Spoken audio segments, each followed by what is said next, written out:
It's been kind of interesting being a client of yours and just making the transition, right? Because I think when we first talked, I was coming from, I was making the transition from a W-2 to doing short-term rentals full time. And then, we spoke earlier, now it's a pretty big business that I'm growing. So I'm looking at, making it an S corp and thinking about that. So it's been a really interesting journey.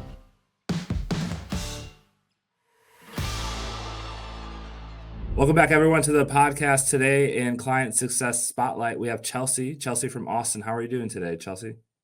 Good. How are you? Good, amazing. Glad to have you. It has been a great pleasure to work with you and seeing you involved in the Facebook groups in the community in the short-term rental space. Tell us a little bit more about your educational background. Yeah, so I went to undergrad at the University of Texas and started working in technology. And then while I was working in technology at Dell, I ended up going back for my MBA at Baylor.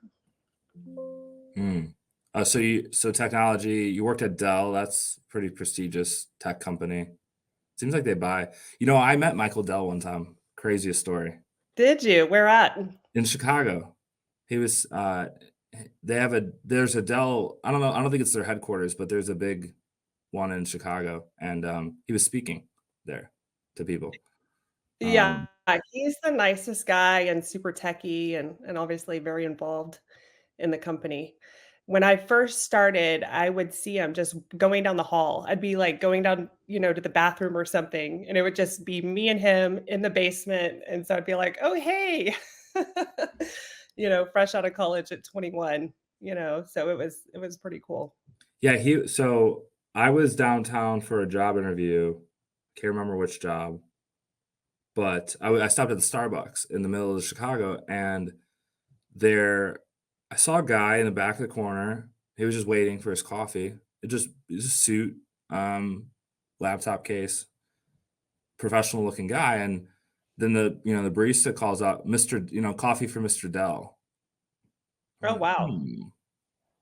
I look at him, I'm like, he looks familiar. I've seen his face before. I was like, and I go up to him, I approach him. I'm 20, 21 years old. I'm like, are you Michael Dell? Are you Mr. Dell? He's like, yeah, I am. And I talked to him for a couple of minutes, and it was pretty cool, but he was very approachable. Um, Oh, super approachable. Yeah, you'll see him at conferences and different walking around the floor, talking to yeah. people. Yeah, I'm glad very. that I got to talk to him because nobody else was, like, swarming him. Because I'm not sure how many, like, business-minded or CEO-minded people were in the room, but anyway, I got my time with Mr. Dell. It's cool. Yeah, or they were being shy. And so tech got your MBA. After the MBA, you did more technology, or did you move up in the company? I did. So I always wanted to be in outside sales. I had started in inside sales, and that was, a huge dream for me. So I was always like a top performer and, was coaching and then eventually got out into outside sales Mm, at Dell. Um, Actually, it was interesting. There was a period there where, all I could think about was actually real estate. And so in sort of my breaks, I'd be looking at properties and different things. And before I could really get out and outside sales, I was selling real estate for a little bit. And so I'd always sort of been interested in that. And then when the real estate market crashed back in 2008, and it was mhm. difficult for the real estate. I went back to Dell, worked for a little bit, and then they put me in outside sales. So I've always loved sort of sales and marketing and, being out in front of people. Yeah, and what do you remember what originally got you interested to look into real estate? Like, was there a light bulb moment? Was it the Purple Book, or, like, what happened? Well, so my mom's actually she was in real estate for I think over 30 years. So I grew up around real estate, and then she's always been into remodeling, so I was doing some flips and that sort of thing. So I think just being around it is really got my interest. My mom would go and try to she would list people's houses, but she would give them input of, "Hey, you need to paint the kitchen or you need to do this." So I would help her with some of those projects, to really get homes ready for the market. Mhm. And I know you have a lot of short-term rentals now, but when you were doing real estate back then, were you doing long-term rentals or did you have rentals before the STRs? I did have some long-term rentals, and then I was also doing flips. So I've always been interested in more of the remodel side and flipping and having a vision, for these properties and what they could be.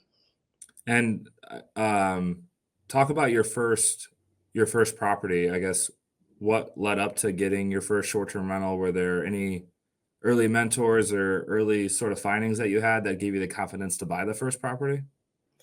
It was kind of interesting because it was during COVID, and we were actually supposed to go to the Bahamas, but of Mm, course, the flight got canceled, and our friend had told us, "Hey, we always go to 30A. You guys should come with us. There's no COVID in Florida. We'll all go and have a great time, right? yeah. We're gonna rent a huge house together." It's like, "Okay."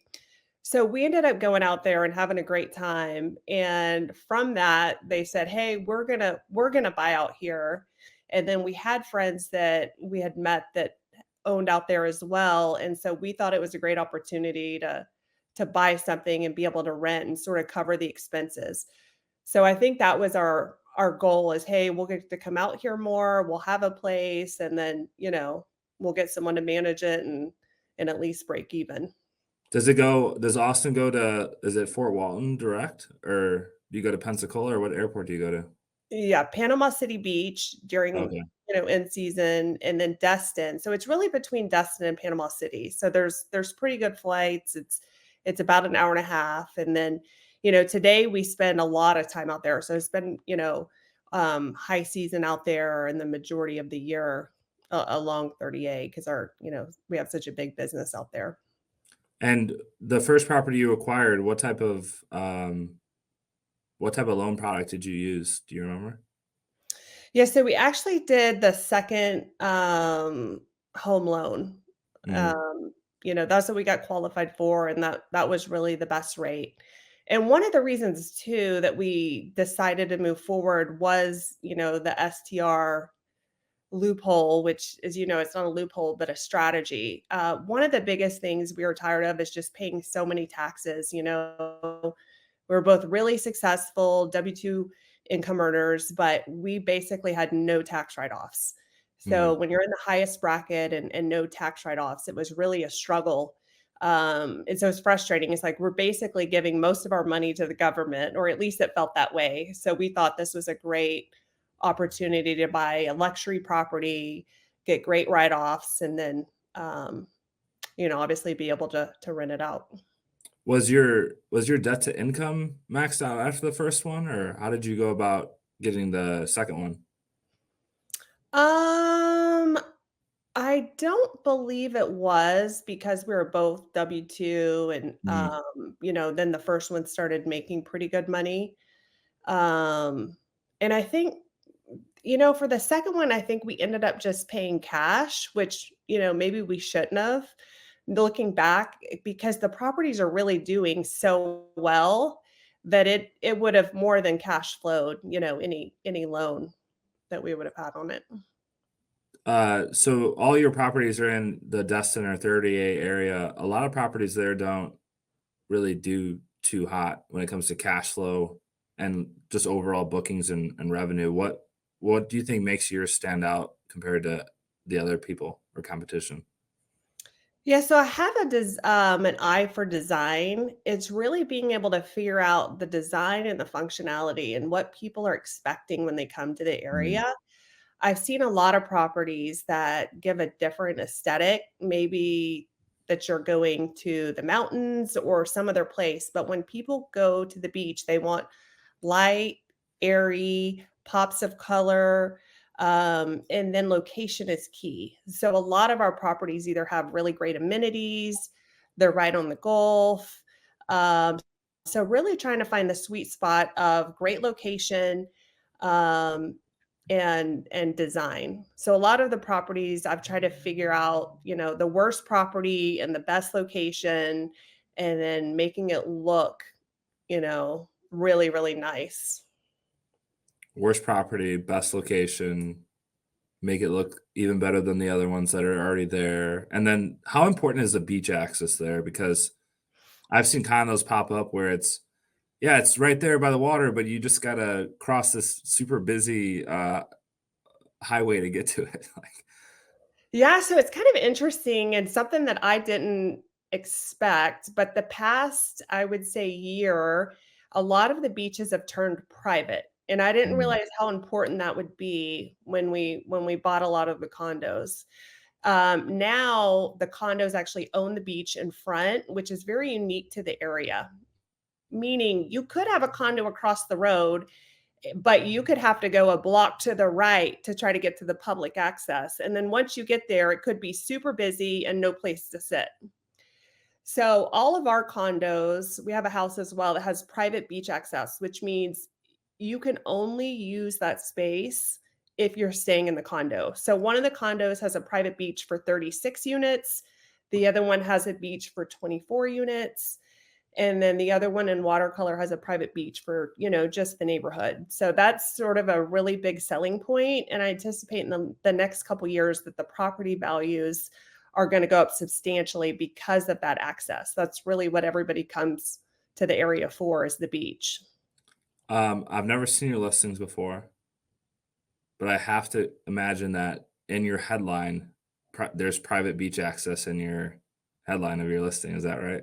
Yes, I mean, that Okay. is key, is, I look at a lot of these, listings, and they say, "Well, what amenity should I add?" And I'm like, one, you can't even tell like what's the closest beach, how you're going to get there. Do you supply beach chairs? Like people totally miss the mark, right? So they're thinking, how can I get to the beach? How many steps away? Is there any chair service? Are you providing the chair? Like, and that's something a lot of people really miss, and just the amenities and the location when they're picking something out. Yeah, and they're just missing what their customer or guest is having to go through. They before they're booking, they're asking these questions of where is the beach? How do I get access to it? Like all these questions go in the prospect or the customer's mind, and if you're not in your listing, you need to be able to answer those questions. But it'd be super helpful if you just, hey, we have private beach access. You can walk 50 feet to the beach from where you're staying at, or whatever it is. Mhm. Absolutely. Yeah, a lot of people are like, "Wait a minute, are there no beach towels? Are there no beach chairs? When I get there, am I gonna have to rent a bunch of stuff? What about a cooler?" And it's interesting that people don't think about that, but that's what people are thinking about when they're thinking about coming to 30A or Destin, Panama City. Yeah, that's actually it's really important that you bring that up because there's so many. Whenever you're booking a place, it's like it reminds me a lot of volleyball. So our coach used to say, "Hey, there's one way to win. The ball lands on their court, right? There's a million ways to lose. The ball lands anywhere on your court, gets tipped off your hands, rolls out of bounds, whatever the case is." It's the same thing when you're booking prospects for Airbnb. I mean, there's a million reasons why they won't book your place. And you have to eliminate all those objections, all those like, uh, am I going to have a cooler? Or do I need to, do I need to go buy a cooler from down the street? Nope, we got one. All you got to do, pack your Gatorade and water and here, grab ice. That's it. In fact, we might even supply ice, right? I don't know if it's a condo. Um, like just eliminate all those doubts that are in when somebody's looking at Airbnb, like eliminate all the Mhm. doubts that they have that they're going to be taken care of when they stay at your place. Absolutely. And one of the big drivers as well is Seaside. So Mm. we are next door to Seaside, but it's about 1.3 miles, from the condos. And sometimes I would get these messages asking about distance to Seaside. And it's almost a little long to walk, to be honest. And then we had a bike rental across the street, and then you could also rent, a golf cart. But what we recently did was add bikes to kind of, help with that objection. So it's only a quick bike ride. Bike path is, right in front of the condo. So just thinking about ways to up level the listing and do even better this next year is something that we're going through right now.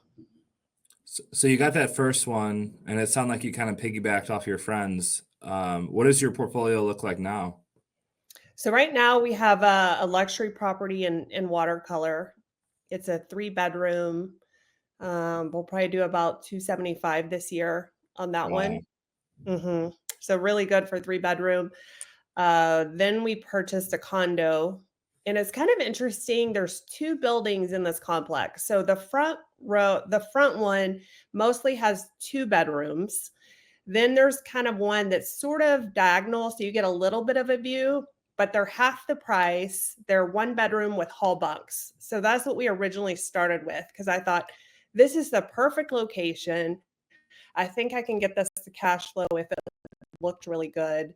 And the price point's really well because I felt like people were looking for, to be close to the water, but they didn't want to spend thousands of dollars. So this was the perfect opportunity, especially with the economy, being able to get away without spending thousands of dollars and being right on the water. Hmm. What Where would you if you had to buy more property, is it gonna be in the same area? Are there other markets that you're looking at?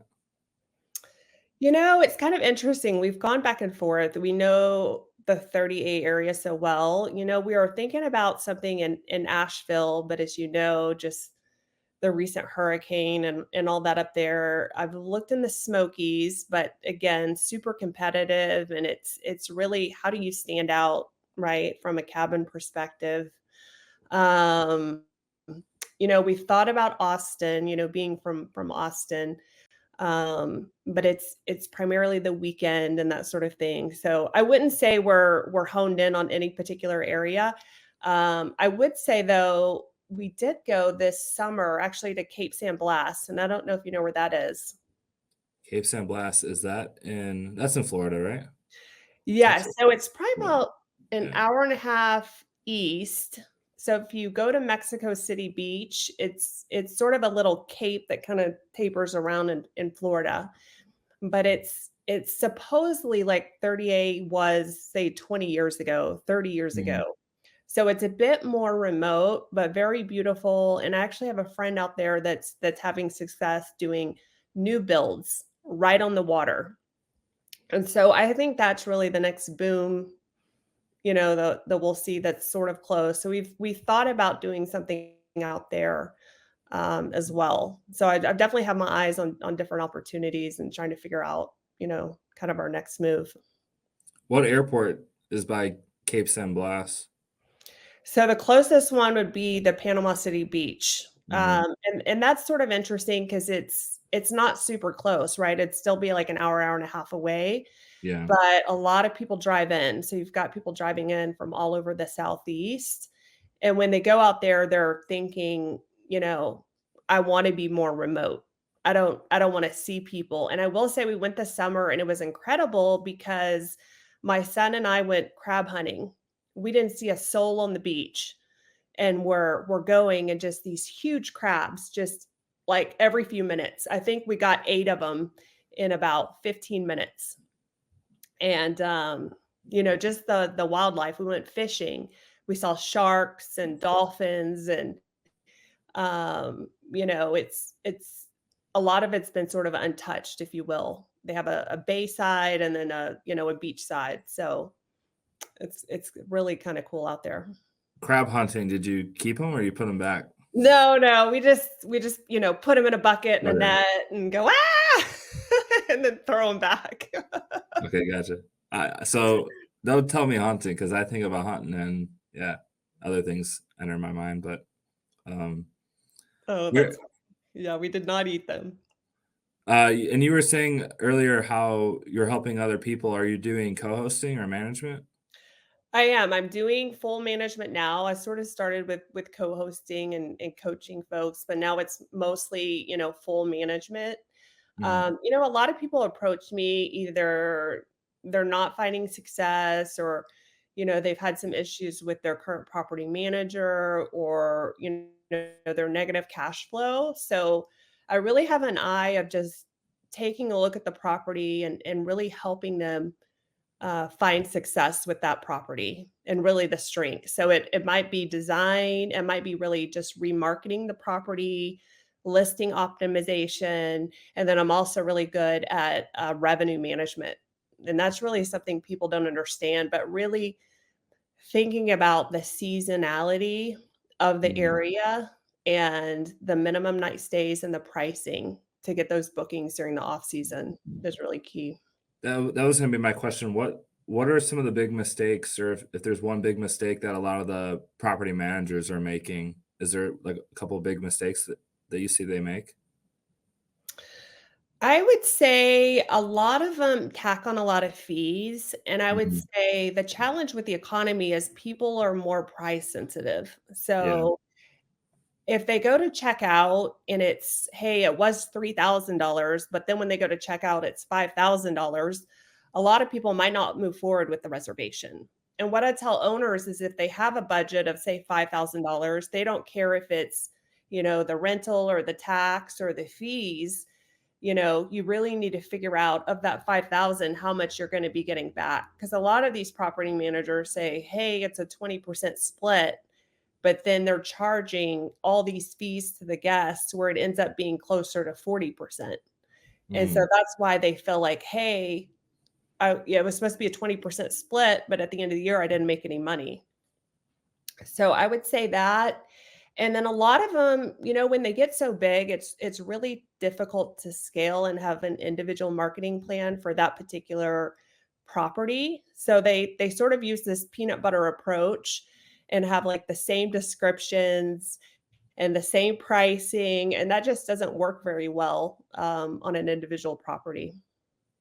Peanut butter approach? This is the first time I'm hearing this. Is it just like, oh, it doesn't matter what peanut butter you use, you just put it on the sandwich, or is that how it goes? Okay, Yeah, it's just like you're just spreading all of them with the same sort of peanut butter. So, I like, see. they'll have, like, a generic description, and it was one I'm working on now that I told them, "The description actually doesn't say anything about your house. Mm, It's just talking about the general area. So why would someone wanna book this particular house? It doesn't even say." And then, the pictures aren't very good. They don't really have anybody in there to stage it to make sure it looks good for the photographer. And so there's just little things like that make a big difference. what are some of the pricing strategies you use, uh, like, on season, off season? Are there any that you wanna give away for free, but don't give us your best thing, but give us, like, a you have a hidden gem or something? Yeah, so a lot of people interestingly enough that I talk to, they're worried about being too cheap or that they're gonna Mhm, drive the wrong type of client in. So I do a really yeah, good job of screening guests, rental agreements, security holds, um, copy of their driver's license. So I never have issues with that. My approach is really to make your money, you know, through the high season, right? And for me, I like to fill in the gaps and some of them might be a little lower, but it's just gravy on top at that point, right? So I'm just thinking of, hey, I've already met my goal for the year. If this place is going to sit empty, I would love to get it rented out and make some money and at least offset the expenses during the slow season. The mistake I see a lot of people making is either the pricing is too high or the length of stay is long for, say, middle of November in a beach market. So I'll look on there and they have like a 5-night minimum stay, and the pricing is not that much different than it would be for spring break or summer. mm. So yeah, it's kind of interesting just driving around 30A right now, and it is a bit of a ghost town. So it's like, how do you really attract the, maybe 20%, 30% of people that are coming in? This past year, what I did with my house actually is and I guess the condo is I raised the prices because I was like, okay, let's see if I raise the prices, if I have less occupancy, but have higher rates, and then overall make more money. Mhm. Well, what's interesting is definitely made a lot more money, but the occupancy stayed the same, believe it or not. So, Wow. Yeah. yeah. So that was really great to see. Um, Switching over to the financial side, are do you consider yourself the person in your family that's gonna change your family tree? Most definitely. I Mhm. think we already have, and just trying to, right now we're trying to get our kids interested in the business, you know. Obviously they can do whatever they want to, and it's so cool to see even at a young 9 to 11, you know, years of age and already having to set up, you know, we've already like set up their 529 for college. And now that, you know, self-employed trying to do the Roth IRA for them. So I feel like, yeah, we're already changing their family tree, and it's really cool, you know, just to think about next steps and how we grow it even more. Oh, that's awesome. Yeah, so they're getting their Roth IRAs funded because they're working for the business, right? The, Right. your rentals or helping you with the property management, pretty much? Exactly. Yep. So in off season, I have them helping, you know, maybe we're touching up walls, we're washing slip covers, but you know, we want the properties in tip-top shape. So I'm really trying to get them involved. And this summer, I'm going to help them. I'm going to, I think, assign them to maybe one of the smaller units and have them be responsible. So they're going to Mm. be helping with turns, you know, helping with certain maintenance items. Really trying to get them involved where they make some money, but really understand the business and hopefully get excited and knows, you know, what goes into it. So I think you knew about the short-term rental loophole before we met, but you're, a member of the community, you're a client. What how did you find out about what I do in my firm originally? Do you remember? I'm trying to think if it was a conference or maybe on Bill's Facebook group or something like that. It's been kind of interesting being a client of yours and just making the transition, right? Because I think when we first talked, I was coming from, you know, I was making the transition from a W-2 to doing short-term rentals full time. And then, you know, we spoke earlier, now it's a pretty big business that I'm growing. So I'm looking at, you know, making it an S corp and thinking about that. Um, you know, multiple cost segs just, you know, along the way to reduce the tax burden. Um, each year and be able to grow our portfolio. So it's been a really interesting journey for sure. Yeah, I think the last time I talked to you, you definitely didn't have 20 management clients. Right. It was something that I was thinking about, I think, at that time, saying, and I think, you know, people had started approaching like, "Hey, can you help me?" So it's kind of Mhm. interesting how I got into it. Where can listeners of the show find information about you or your services online? Sure. So it's 30A five-star properties.com is the best way to find me. I'm also very active, Chelsea Cottrare on LinkedIn. It's kind of jokingly, I'm known as the short-term rental queen. And so that's sort of a fun tagline. That's on LinkedIn? That's on LinkedIn. Yep. Is that So all my of, like, your previous colleagues and just coworkers, and they call you? yes. Yeah. A lot of the tech community, a lot of folks that I know that I used to work with, a lot of people that my husband know, and it's kind of interesting. I'm getting my real estate license now because so many people have reached out saying, "Hey, help me do this," or "I want to leave my W-2," or you know, "How did you get into this?" You know, they're really intrigued about, you know, being their own boss. And I would say that's really the biggest takeaway. You know, there's been a ton of tech layoffs, you know, the economy hasn't been that great. And you know, start that side hustle. That's what I did is really bought properties while I was working and started managing them. So then when I was, you know, ready to transition, already had, you know, a pretty decent sized business at that point.